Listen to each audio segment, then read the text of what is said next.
Assalamualaikum dan salam sejahtera. Hari Apresiasi adalah majlis tahunan di sekolah atau di mana-mana institusi untuk memberi penghargaan atau mengiktiraf kecemerlangan murid dalam bidang akademik, kurikulum dan sosial. Tujuan utama Hari Apresiasi adalah untuk menghargai usaha dan kejayaan murid yang menunjukkan prestasi yang cemerlang. Tanpa membuang masa, ayo kita lihat siri aktiviti yang dilakukan sepanjang tahun.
Bismillahirrahmanirrahim.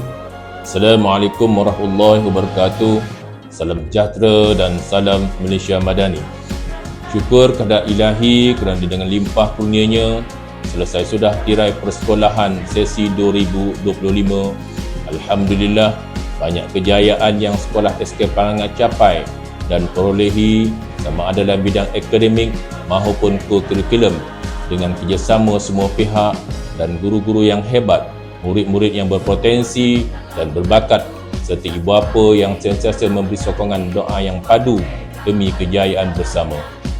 Kita telah memperolehi kejayaan dalam bidang akademik seperti peningkatan murid tahun 1 sifar intervensi 3M mencapai 15% KPI, sifar murid pemulihan, program nilam juga diperkasakan di kalangan murid serta penggunaan pendigitalan dalam PDPC. Manakala dalam bidang akademik dan kurikulum juga, murid SPEL telah berjaya menyahut cabaran dengan menyertai pertandingan kuaya peringkat antarabangsa, permainan bola baling, bola jaring, rugby, catur dan beberapa permainan yang lain. Sekolah juga telah mendapat tempat dalam pertandingan musabakah Al-Quran dan kalam jama'i.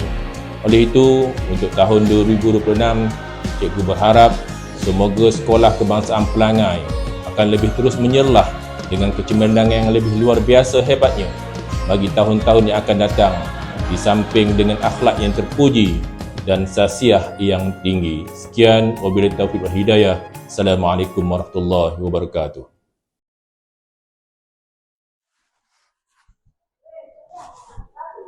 Jadi, ibu, abah, warga SK Pelangai, cikgu dan kawan-kawan, terima kasih.